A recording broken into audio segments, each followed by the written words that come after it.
today we're going to dive deep on the Texas abortion law because, as we told you all last week, we had to re-record an emergency top of the show because the law was upheld by the court during a week that we had pre-recorded a show. So under the hood stuff. But before we get to talking about this, Alyssa, I kind of want to issue a correction. What? So in the past, you know how I've talked about like male anti-abortion zealots as being unable to find the clitoris with 2 hands, a flashlight, and a map. Yes. Okay, that's a go-to for you. Yeah, but there's a couple problems with that. First, like it excludes anti-abortion zealots of other genders who I also believe definitely have not located the clitoris. But I also think it lets them off the hook a little easily. Like, it's one thing to say these people are bumbling morons who couldn't find the clitoris and who are, clueless about the female body. But I actually think that it's like more insidious than that. I think it's people that are actually angered by the idea of women having agency and humanity. Back in the day, there were no anatomical drawings of the clitoris for hundreds of years because zealots would like tear the drawings out of anatomy books. I think if like Greg Abbott lived in another time, he would have been one of the people tearing out any sort of study of the female genitalia from anatomy books. Do you feel like these people also disproportionately scream things like, "How dare you?" Yeah. Do you know what I mean? Like, how dare you? Old-timey things. Like, yes, exactly. They spew old-timey things. Yeah, like, hey, what's the big idea? Like that kind of. Yes. Yeah, I think that there's something deeply wrong with them. And it's really disturbing that those are the people in charge. But now that, the dust has settled a little bit, sort of, and people who are legal experts who are not crazy zealots have kind of explained the law, I kind of wanted to get into why exactly this Texas law that is currently enacted is so weird and what is being done to try to combat it. So, Alyssa, I mean, do you mind kind of talking about like what's so weird about it and like what are we going to do? Oh, Erin, there are so many things that are tricky. Tricky little bitch that this law is. The trickiest, bitchiest part of it is that it was drafted to prevent courts from reviewing it because the enforcers are normal people. It's done civilly. And the thing also that is so dangerous about it is how repeatable it is in other states, right? So the law was drafted such that SB8 says that women in Texas cannot have an abortion once cardiac activity can be detected in the embryo, which is typically around the 6th week of pregnancy. It can be the 5th week of pregnancy. It can also be like the 8th week. Like right. I know people, like pregnant people who go into the doctor for their first checkup. Sometimes they have to go home and come back again because they can't find any cardiac activity that early. And so most people don't know they're pregnant at that point.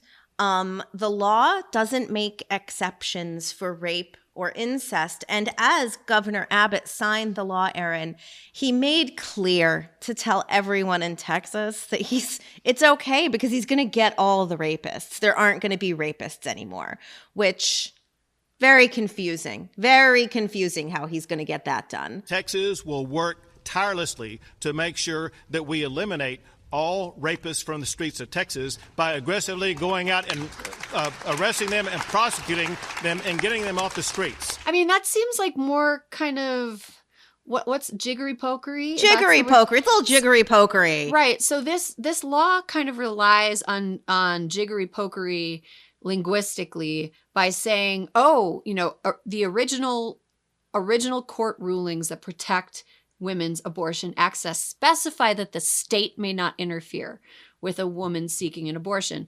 In this law, individuals are empowered to interfere with people helping women getting abortions. So it's not that the law attacks the women that are having abortions.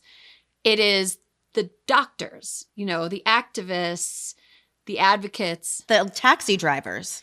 Yes. They have actually codified it in such a way that taxi drivers, doctors, the receptionist at the clinic can be charged with what is essentially aiding and abetting, which is crazy. That is like harboring a fugitive, Erin. And so what is hard about this, and I'm not a legal scholar, so I'm always make sure that I say this right, is that it's considered an ordinary rule. And an ordinary rule is that when someone sues a state in order to block a state law, they cannot sue the state directly.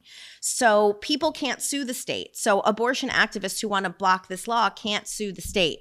That is sort of the genius behind, evil genius rather, behind what they have done here. And also worth us mentioning that these lunatics who are outside, and this is an important point, is that we've seen the few abortion clinics in Texas that still exist. The minute the Supreme Court was like, washed our hands of this shit, anti-abortion activists went to clinics. And they had spotlights, and they were stalking people, and they were trying to shame people, and they were protesting. And what is interesting and depressing about that is that abortion clinics have been the sort of stalking horse for anti-abortion activists for years and years. They're the boogeyman. The anti-abortion activists love abortion clinics because they are a stage for them, right? And so now what we're seeing in the state of South Dakota is that dumbass governor is like, wait a minute, we need the abortion clinics. So to like be theater. And so what she has done in South Dakota is she signed an executive order banning medical abortions, telemedicine. So you cannot, if you are in South Dakota now and you realize you're pregnant, and especially because of COVID, a lot of states made it fine to get abortion medicine via the mail. She is banning that, Erin. She is banning it because she wants to make sure that people are forced to go to abortion clinics where they can be protested, because she knows that this is something that they can't go without, because 1/3 of first trimester abortions are done medically, so with a pill.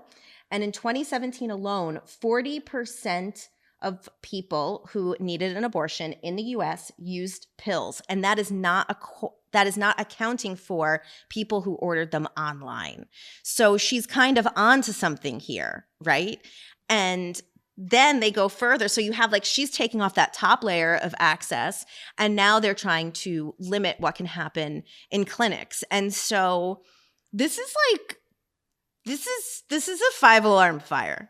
Yeah, it's really, we're going to talk more about what kind of the big insidious aim of this is beyond just eliminating abortion, because I think it's bigger than just trying to eliminate abortion.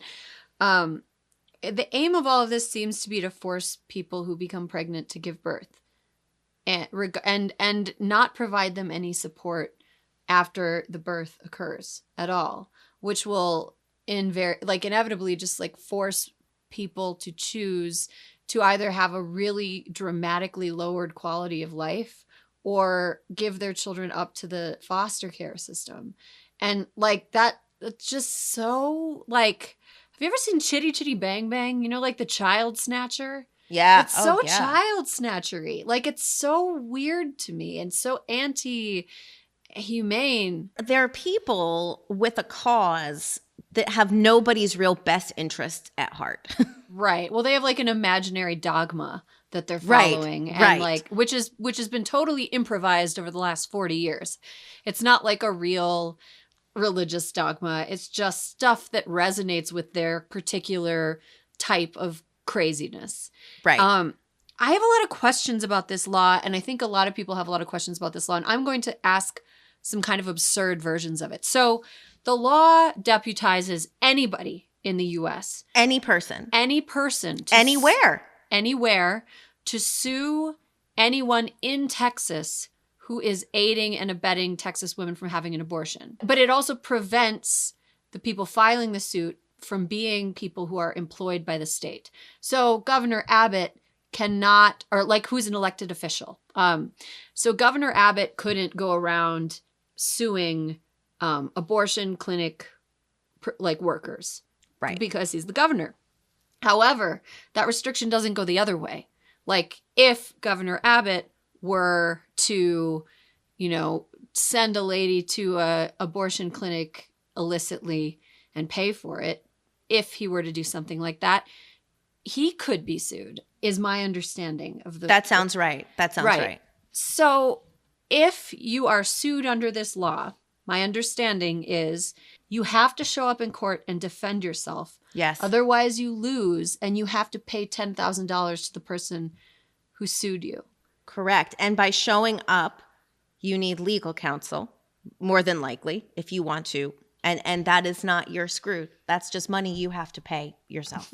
Yeah, you just have to pay for it, or you have to pay $10,000. I just want to know what is keeping a person with a lot of time and money, possibly with a legal degree, from just filing tons of lawsuits against people who they don't really have any proof against, but who will have to show up in court in order to defend themselves. Like, what is keeping George Soros from being like, here's $10 million. We're going to sue every single Republican in the Texas legislature. I can afford to lose the legal fees it would cost for these things. I just want to waste their fucking time. And then my second question is, what is to prevent other states with, let's say like California, which has a Democratic supermajority, from enacting a similar bill about enforcing laws that are liberal darling, like, issues? What is preventing California from issuing a $10,000 bounty to anybody who can turn in someone who's aiding and abetting the sale of an illegal firearm? Oh, what is to keep Vermont from offering a $10,000 bounty from anybody who is like aiding and abetting millionaires who are participating in tax fraud? Like, what is to prevent any of that from happening? I think the only thing preventing that from happening are states that have a reasonable understanding of the Constitution and the principles that the country was allegedly founded on. No, man, I want it to be the purge. You want this law? Let's fucking do it. Like, I mean, no, you're right. I mean, you're right. The Supreme Court isn't going to step in and do what they're supposed to do, which was to at least pause this law while they figured out what the hell it was doing. I just don't see a reason that Democrats shouldn't be like, all right, cool. Like, I choose violence. Let's do this. You're right. I think it's once again, when they go low, we go high type bullshit. No. When they I know. Let's go down there and beat them on the low playing field. I don't care if the pig likes it when you play in the mud with the pig. I'm down to get in the mud at all times. I mean, these are like trolley questions, but I think that this law is not, it's a work of like annoyingly complicated evil, but it's not like genius. Because if other people were actually to take advantage of this sort of a structure, it would really be a big headache for a lot of conservatives in a lot of different places in the country. So I don't know. You're right. I take back my evil genius from at the top. Okay. I also think that like if this law in Texas, SB8, ends up being blocked entirely or struck down, that's not the end. That's not a victory. Dobbs versus Jackson Women's Health is on the Supreme Court's docket for the fall term, which is starting next month. Yeah, and October, baby. Yeah, that's the one that seems like it is the most teed up to actually directly confront Roe v. Wade. This Texas law just kind of decided it lived in a different universe than Roe v. Wade. But the Mississippi law in Dobbs versus Jackson Women's Health directly confronts it. And we would get a ruling on that next spring, probably next June. So, mark your calendars for that. That's going to be a lot of fun. One thing I'm going to say, I want to give a few shout outs to like corporations who have done the right thing. I don't love corporations. I'm not like You're not a corporate lover. No. I mean, in the world that we live in, it'd be silly to pretend that nothing that they do could possibly ever do any good. But we also don't need to pretend that they're like a net benefit. You know what I mean? Right.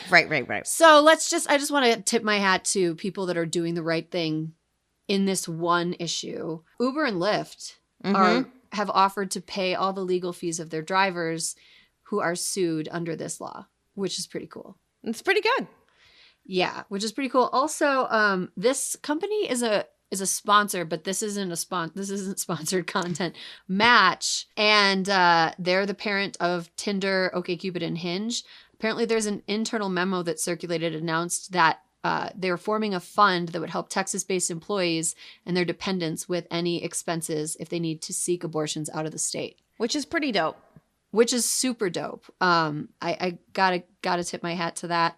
Also, Bumble is trying to help people who need to access abortion services in Texas, which is cool. But then there are some that are just like not doing anything, including American Airlines, one of the worst airlines. I was going to say, they really could fucking do some magic here. Based in Dallas-Fort Worth, they could be like, we will fly you free. But they are decidedly not doing that. Yeah, here's another thing I was thinking about. So Mexico's Supreme Court earlier this week unanimously ruled that it was unconstitutional to punish women for having abortions in Mexico now.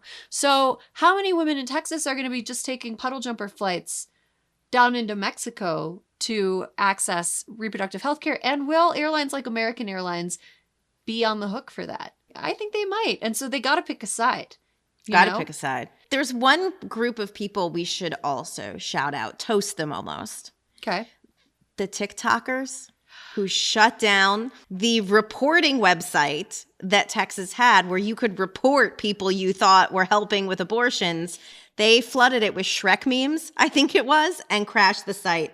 People were uploading the entire script to B-Movie, which is now kind of a popular way to overload publicly facing websites where you're supposed to add comments, the entire script of the film B-Movie. There was also a young guy on TikTok who wrote a code and shared it with people that allowed them it just randomly generated reports using real Texas zip codes designed explicitly to look real and waste the time of the people that were investigating these things. Then he ended up like getting blocked, and so he made a workaround. He was in like an all-out coding war with this website, which is pretty cool. I want to end this like kind of ranty news segment on this thought. Every time there's a bill like this that gets passed, a law that gets enacted, or caught in the legal spider webs or whatever, every time I feel like there's a new round of people explaining how pregnancy works. Basic health information. When the 6-week ban was coming down the pike, people had to explain that 6 weeks pregnant actually counts differently than you would think. It doesn't mean that you have been pregnant for 6 weeks. It just means it's been 6 weeks since the first day of your last period, right. Which means it has been maybe a week or two since you've missed a period. And it means that you have only had a fertilized egg physically in your body for maybe 3 weeks. Maybe 3 weeks. And before that point, there is no actual way for your body to even know that you're pregnant. That's part of the design of human reproduction. After an egg is fertilized, a chemical process occurs that makes that fertilized mass of cells invisible to a mother's body, because otherwise the mother will recognize it as a foreign object and kill it. It is designed to be invisible for several days before it attaches and the placenta begins to form. This is a basic reproductive fact. And the fact that there are so many adults that do not know how this happens and every few years has to have this re-explained to them is baffling to me, Alyssa. I agree. I agree. But it's sort of like, it reminds me of like a hacky sitcom joke where it's like, do any of you ever listen when a woman talks? And I'm sorry we have to break it down on, break down biology 101 on national television. But in case no one has informed him before in his life, 6 weeks pregnant means 2 weeks late for your period. Like, how many fucking times do we have to explain it? This isn't how pregnancy works, Like, no, I know. Believe me, I know. It is mystical that it just vaporizes in their brains. Yeah, and it's like, how much do they just take information that is not convenient to their worldview and just sort of, like, does it just kind of slide off the smooth surface of their brains? It's so frustrating, and it's so annoying that every time this happens, and Megan Gailey was talking about this on Twitter, every time this happens, women feel, and people who have been pregnant and not wanting to be pregnant feel like they have to come out and go through their trauma again, or like, the traumatic experiences leading up to them having an abortion, which was a relief to that traumatic experience. Whatever. They have to relive that over and over again. And every single time it's like people pretend that they didn't hear it. Oh, I'm here. It's like, you're not hearing it. Wow, really? Yeah. Yes. I just don't understand how you can be that stupid about how every human being came into existence and how abortion works when we have this conversation every fucking year. Like, how are these people in charge of the country? How are these people in charge of Texas and that many millions of people? It's just, I'm tired of explaining myself. I want to like write it down on a t-shirt with several points. And next time I'm in a conversation with a man who should fucking know better, I want to just be able to point to a bullet point on my t-shirt. It feels like Hysteria public service merch. I mean, seriously. It's a public service. No, but it's like, okay, you all say you don't know, so here it is, written out. Take a look. Yeah. It's just exactly. And I don't know. We need something, because I'm tired of repeating this stuff over and over again. Yeah, no, same. I think that your rant, I mean, one, I feel it in my core, but I think that there are a lot of listeners who feel the same level of frustration about the amnesia that is experienced every time this argument comes up. Yeah, we need to find a cure for it. Race for the cure for amnesia about how women's bodies work, about how reproductive amnesia. I mean, honestly.